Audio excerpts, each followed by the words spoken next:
नमस्कार, मेरा नाम है अमिताभ और दृष्टि आईएएस की इस नई वीडियो में स्वागत है आपका। मनुष्य और पशु ऐतिहासिक काल से ही एक दूसरे के साथ रहे हैं, एक दूसरे को लाभान्वित करते रहे हैं, लेकिन कभी कभी एक दूसरे को प्रभावित भी करते हैं। खासकर स्वास्थ्य के दिशा में अगर हम बात करें तो अगर पशुओं का स्वास्थ्य प्रभावित होता है तो कहीं ना कहीं उनसे हमारे तक भी कुछ बीमारियां स्थानांतरित होती रही हैं। इसका भी एक पुराना इतिहास रहा है। ऐसे में इस बात को ध्यान में रखते हुए पशु स्वास्थ्य की निगरानी एक वैश्विक रूप से चिंता की बात रही है। इसी चिंता को दूर करने के लिए इस दिशा में कदम उठाया गया और 25 अक्टूबर 2024 को नई दिल्ली में पशु स्वास्थ्य की निगरानी के लिए, ताकि भविष्य की महामारियों की रोकथाम की जा सके, एक योजना की शुरुआत की गई। तो आज के इस वीडियो के माध्यम से हम इसी योजना के सभी पक्षों पर चर्चा करेंगे। वास्तव में इस योजना को शुरू करने के पीछे वो क्या कारण है, इस योजना की मुख्य बातें कहां से निकल कर आई हैं, इस योजना का क्या महत्व है और कैसे ये उपयोगी होगी, साथ ही इसके क्या उद्देश्य हैं, क्या इसके लक्ष्य हैं, इन सभी पक्षों पर आज चर्चा करेंगे। तो चलिए शुरुआत करते हैं आज के इस वीडियो को। शीर्षक है पशु स्वास्थ्य सुरक्षा अभियान, नई योजना की शुरुआत। इससे पहले वीडियो की शुरुआत करें, यूपीएससी जीएस फाउंडेशन बैच के नए बैचों की शुरुआत की सूचना आपके साथ साझा करते हैं। इंदौर में नए बैच की शुरुआत हो रही है 11 नवंबर से शाम 6:15 बजे। करोल बाग में शुरुआत हो रही है 13 नवंबर को दोपहर 3 बजे से। जयपुर में शुरुआत हो रही है 27 नवंबर से सुबह 11 बजे। लखनऊ में नए बैच की शुरुआत हो रही है 29 नवंबर से सुबह 11:30 बजे। साथ ही इससे संबंधित विस्तृत अगर जानकारी आप चाहते हैं तो 8750187501 पर कॉल करके आप विस्तृत जानकारी ले सकते हैं। वीडियो में आगे बढ़ेंगे, सबसे पहले बात करेंगे चर्चा के बिंदुओं की। चर्चा के बिंदुओं में हमने बात की खबर की, चर्चा में क्यों है, इस बात की चर्चा इसलिए हो रही है क्योंकि पशु स्वास्थ्य की निगरानी के लिए भारत में इस योजना की औपचारिक शुरुआत 25 अक्टूबर 2024 को नई दिल्ली में घोषित कर दी गई है। अब ऐसे में महामारी की तैयारी और प्रतिक्रिया के लिए भारत में पशु स्वास्थ्य सुरक्षा सुदृढ़ीकरण परियोजना जो है, इस परियोजना का महत्व है, इस परीक्षा के लिए भी महत्वपूर्ण है, तो इसीलिए इसकी चर्चा हम आज यहाँ कर रहे हैं। साथ ही साथ ये परियोजना क्या है, इसकी क्या विषय वस्तु है, उसको हम देखेंगे आज वीडियो में। फिर क्यों पड़ी इस परियोजना की आवश्यकता, इस बात को इस शीर्षक के अंतर्गत समझेंगे। क्या इससे अपेक्षाएं हैं, क्या वो लक्ष्य निर्धारित किए गए हैं, इसको जानने के साथ अंत में हमारी परिपाटी अभ्यास प्रश्न की होती है, जिसकी जिम्मेदारी हम आप पर छोड़ते हैं। इसका जवाब अपेक्षित होगा आपसे कमेंट बॉक्स में। सामान्य अध्ययन के प्रश्न पत्र 3 से जोड़ के इस खंड को आप देख सकते हैं। साथ ही चैनल को सब्सक्राइब नहीं किया अब तक आपने तो कर लें, ताकि हमारे सभी वीडियो आप तक पहुंच सकें। इसके अलावा इस कार्यक्रम की पीडीएफ पाने के लिए आप टेलीग्राम चैनल पर इस कार्यक्रम को फॉलो कर सकते हैं। वहां पर नियमित रूप से इसकी पीडीएफ प्रदान की जाती है, डिस्क्रिप्शन आपको लिंक में मिल जाएगा। बात करेंगे सबसे पहले खबर और चर्चा में क्यों है। तो मैंने आपको शुरुआत में ही बताया कि 25 अक्टूबर 2024 को नई दिल्ली में इस योजना की शुरुआत की गई। अब देखिए, पशुओं का स्वास्थ्य जब बेहतर रहेगा तो भविष्य में कोई भी आसन्न महामारी, अर्थात जो आ सकने वाली महामारी की संभावना है, उसको कम किया जा सकेगा। यही उसका उद्देश्य है। तो भारत में पशु स्वास्थ्य सुरक्षा की जो जिम्मेदारी है, उस दिशा में यह कदम उठाया गया है, उसको और सुदृढ़ करते हुए, ताकि आसन्न महामारी जो खतरे हैं उन खतरों से बचा जा सके। पशु स्वास्थ्य खतरों की पहचान की जा सके। जब पहचान होगी तो हम उसके रोकथाम के लिए पहले से सचेत होंगे और अपनी प्रतिक्रिया देंगे, जिससे कि हमारी क्षमताएं बढ़ेंगी और भविष्य में इस प्रकार की महामारियों की रोकथाम और मजबूती से की जा सकेगी। यही इसका उद्देश्य है, इसकी वजह से यह चर्चा में है। आइए सबसे पहले समझते हैं कि यह परियोजना है क्या। तो देखिए, परियोजना का उद्देश्य तो स्पष्ट हो ही गया। उद्देश्य यह है कि देश की क्षमता को बढ़ाना है। और वो क्षमता कैसे बढ़ेगी? अगर पशुओं से हमारे अंदर रोग फैल रहे हैं, मनुष्य प्रजाति प्रभावित हो रही है, तो क्यों न पशुओं को ही पहले सुरक्षित कर दें। क्योंकि हम तो समझदार हैं, हमें पता है कि अमुक चीज से अगर हम रोगी हो सकते हैं तो उस चीज से हम दूरी बना सकते हैं। लेकिन अगर पशुओं के पास अगर ये जानकारी नहीं है तो हम उनको सुरक्षित कर देंगे, तो मनुष्य के अंदर जो पशुओं से ट्रांसफर होने वाली बीमारियां हैं वो अपने आप कम हो जाएंगी। यही इसका उद्देश्य है कि जो पशु स्वास्थ्य खतरे हैं उसको पहले ही पहचान लिया जाए, उसकी रोकथाम कर दी जाए और प्रतिक्रिया देने में इस देश को, अपने यहाँ के लोगों को कैपेबल बना दिया जाए। इसके लिए कुछ योजनाएं बनाई गई और ये पूरी की पूरी जो ये प्लानिंग है, ये परियोजना है, ये पैंडेमिक फंड बनाया गया था, उसी के द्वारा ये स्वीकृत की गई है। ये कब बना? तो ये 2022 में इंडोनेशिया की अध्यक्षता में G20 देशों द्वारा इस फंड को स्थापित किया गया, पैंडेमिक फंड को। ये आपके परीक्षा के लिए भी महत्वपूर्ण है, इसको ध्यान रखेंगे। और पैंडेमिक फंड का उद्देश्य क्या था? तो जितने भी ऐसे देश थे जिनकी आय, एक तो वो देश हैं जो विकसित देश हैं, जिनकी आय काफी अधिक है, वो समृद्ध हैं, लेकिन कुछ ऐसे देश हैं जो कि गरीब हैं, जिनकी आय कम है, निम्न आय है या मध्यम आय है। तो निम्न और मध्यम आय वाले देशों की क्षमता कैसे बढ़ाई जाए, उनकी क्षमता को मजबूत किया जाए, ताकि वहां पर जो भविष्य की महामारियां हैं उन महामारियों की पहचान पहले हो सके, उसकी रिपोर्टिंग पहले की जा सके, और उस रिपोर्टिंग के आधार पर जो विश्लेषण होगा उसके माध्यम से हम रोकथाम के लिए सचेत होंगे, उसके लिए प्लानिंग कर सकेंगे, उसको एग्जीक्यूट कर सकेंगे। तो ये उसका उद्देश्य है। अब देखिए, फंड ने पहले निवेश के दौर में अगर देखें तो $2 बिलियन जो है वो जुटाए इस फंड के माध्यम से। इसकी कुछ प्रक्रिया थी, ठीक उसी तरह से जैसे आपको कोई अगर अनुदान लेना होता है या आपको कोई फेलोशिप लेनी होती है तो आप क्या करते हैं, जिस संस्थान द्वारा उसका फॉर्म निकलता है आप वहां अप्लाई करते हैं। उसके बाद आपको देखा जाएगा कि आप उन मानदंडों पर खरे उतर रहे हैं कि नहीं। तो ठीक ऐसे ही विभिन्न देशों से फंडिंग के लिए आवेदन आमंत्रित किए गए। फिर उन आवेदनों की छंटनी हुई। छंटनी करने के बाद उनमें विश्लेषण किया गया, ये देखा गया कि किन देश जो है उनको ज्यादा आवश्यकता है, वहां ज्यादा जरूरी है फंडिंग करना। साथ ही साथ कौन कौन देश जो है उन क्राइटेरिया को फॉलो कर रहे हैं। इन सारी बातों को देखने के बाद जो 350 से अधिक ऐसे देश थे जिन्होंने इसमें इंटरेस्ट दिखाया, एक्सप्रेशन ऑफ इंटरेस्ट अर्थात EOI अपना अभिव्यक्त किया कि हमारी अभिरुचि है इसमें, हम फंड चाहते हैं। और इसमें से 180 पूर्ण प्रस्ताव प्राप्त हुए। मतलब कुछ प्रस्ताव ही ऐसे थे, ठीक वैसे ही जैसे कि फॉर्म ही कंप्लीट नहीं है, तो कुछ पूर्ण प्रस्ताव जो थे वो प्राप्त हुए। 180 उनकी संख्या थी और 350 से ज्यादा देशों ने इसमें इंटरेस्ट दिखाया था। फिर यहाँ की जो शासी बोर्ड थी, उस शासी बोर्ड ने इनमें क्या किया, 37 ऐसी कंट्रीज थी, 37 ऐसे देश थे जिनमें से 19 अनुदानों को मंजूरी दी गई। इस प्रकार अगर भारत की बात करें तो भारत की तरफ से भी आवेदन गया था, यहां पर इंटरेस्ट भी था भारत का। और भारत की तरफ से जो पशुपालन विभाग है, केंद्रीय पशुपालन विभाग, उसके प्रस्ताव को अंतिम सूची में शामिल किया गया और $25 मिलियन जो डॉलर की फंडिंग है उसको प्राप्त करने में इनको सफलता मिली है। उसी के बाद से 25 अक्टूबर 2024 को नई दिल्ली में इस नई परियोजना की घोषणा की गई है, जिससे कि पशुओं के स्वास्थ्य की निगरानी की जाएगी। अब इस परियोजना में 3 कार्यान्वयन एजेंसियां हैं। कौन कौन सी एजेंसियां हैं तो याद रखेंगे, प्रीलिम्स के लिहाज से भी इंपॉर्टेंट है। एशियाई विकास बैंक एक तो कार्यान्वयन एजेंसी है, दूसरा वर्ल्ड बैंक है, विश्व बैंक है, तीसरा खाद्य एवं कृषि संगठन जिसको FAO भी कहते हैं। इन्हीं के माध्यम से यह संचालित होगी पूरी व्यवस्था।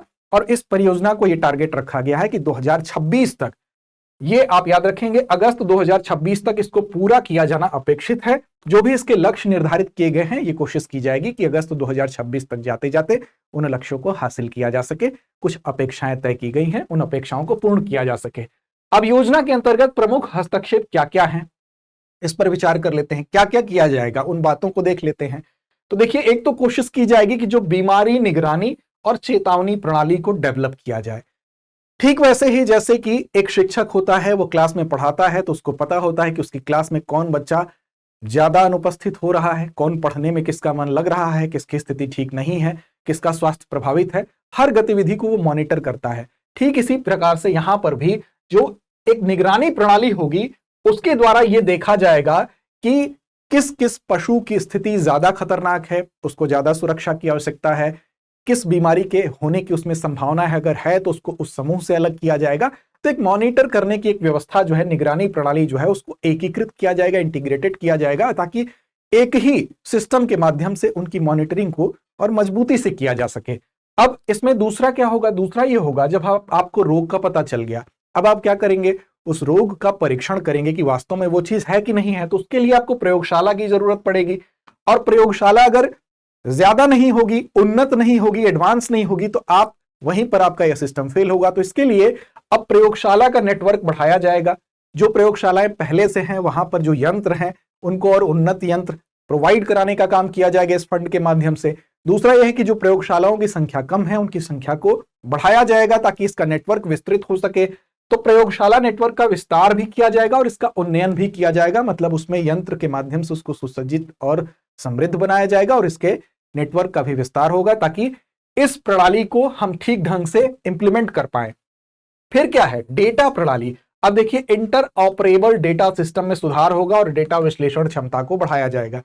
इसको आप ऐसे समझ सकते हैं कि जैसे डेटा प्रणाली को विकसित करने का मतलब क्या हुआ, जैसे बैंक में आप जाते हैं तो बैंक में क्या होता है, सभी बैंक की शाखाएं एक दूसरे से जुड़ी होती हैं, इसलिए आप किसी भी बैंक से जाकर आज के समय में लेन देन आप कर लेते हैं, किसी भी एटीएम से जाकर पैसा निकाल लेते हैं, भले ही आपका अकाउंट किसी अन्य बैंक में हो। इसका मतलब कि वो डाटा क्या है, आपस में इंटरकनेक्टेड है। ठीक इसी प्रकार यहां पर यह कोशिश की जाएगी कि इंटर ऑपरेबल, अर्थात जब जो डेटा होगा वो एक ही जगह पर, एक ही डैशबोर्ड पर उपलब्ध होगा, तो वो डेटा हर जगह उपलब्ध होगा, चाहे वो कहीं का पशु हो जिसमें यह समस्या है, वहां से उसके डाटा को लिया जा सकता है और उस डेटा का विश्लेषण करने के बाद हम अपनी क्षमता बढ़ा सकते हैं। अर्थात जब हमें पता चल जाएगा कि यहां पर यह समस्या है, एक ही जगह डेटा उपलब्ध होगा, तो पशु स्वास्थ्य के संबंध में जो भी जानकारी है वो एक ही जगह मिल जाएगी और उस स्वास्थ्य के संबंध में जो समस्या होगी उससे निपटना ज्यादा आसान होगा, हम ज्यादा सक्षम होंगे इसका निदान करने में। फिर क्षमता निर्माण, अपनी क्षमता को भी बढ़ाना होगा। क्षमता निदान कैसे होगा? जैसे स्कूल शिक्षक होता है, उसको टाइम टाइम पे क्या किया जाता है, अलग अलग विषयों की ट्रेनिंग दी जाती है। अगर कोई नया विषय लॉन्च होता है, जैसे आजकल के समय में एआई काफी प्रचलन में है, तो एआई के लिए आपके लिए कोई कार्यशाला आयोजित की जाती है, आपको एआई में ट्रेंड कर दिया जाता है। ठीक उसी प्रकार से यहां पर जो होगा, डेटा एनालिटिक्स और जोखिम संचार के लिए मानव संसाधनों की आवश्यकता पड़ेगी, लेकिन वो मानव संसाधन ट्रेंड अगर नहीं होंगे तो वो मानव संसाधन बेकार होंगे।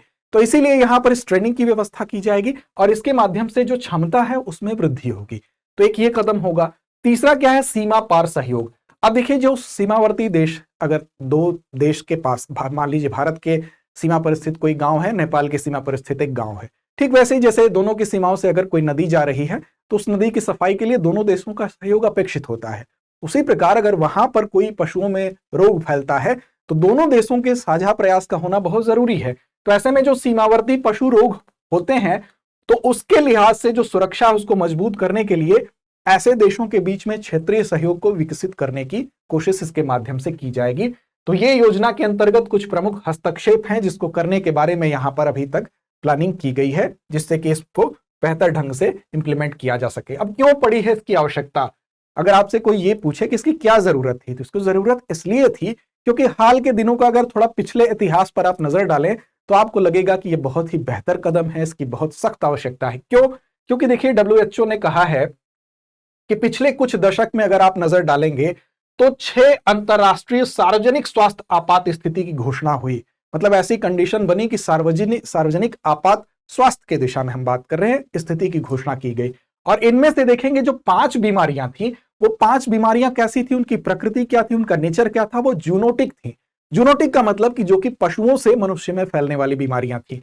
अब ऐसे में हाल का उदाहरण आप देख सकते हैं, कोविड-19 की अगर बात की जाए, इस महामारी ने पूरे विश्व को चिंतित किया।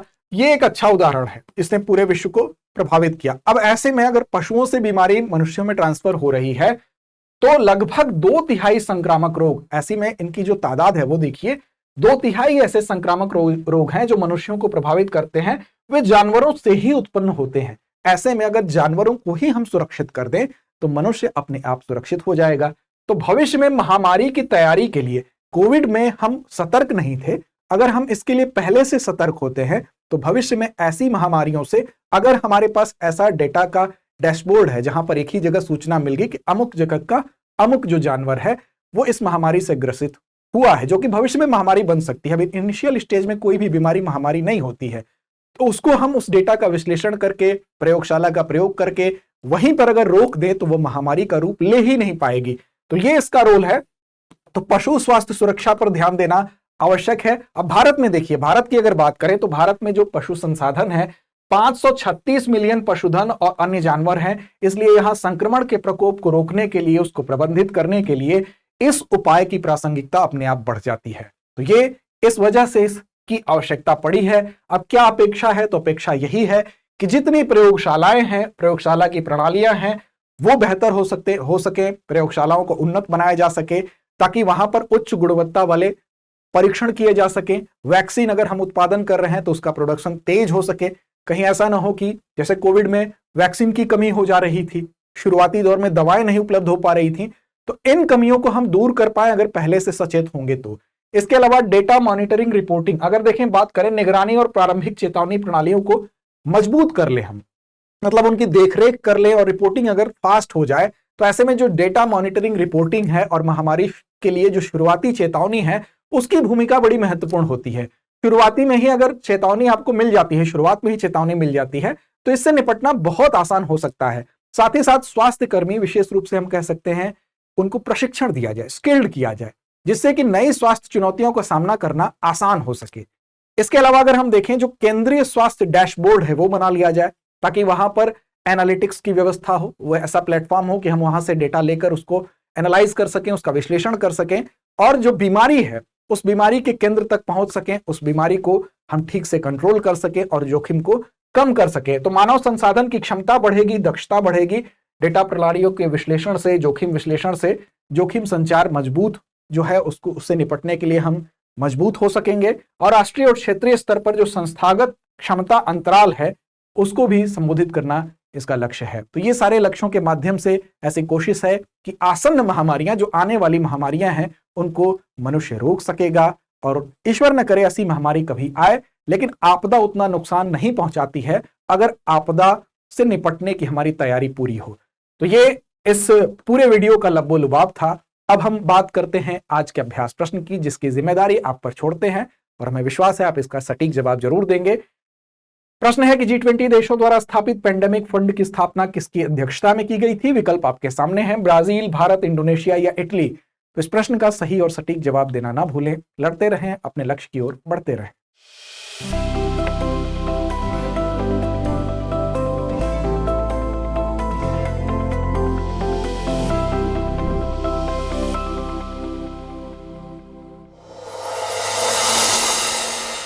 डियर व्यूअर्स, अपने एग्जाम की तैयारी को और बेहतर करने के लिए हमारे चैनल को लाइक, शेयर और सब्सक्राइब करना न भूलें।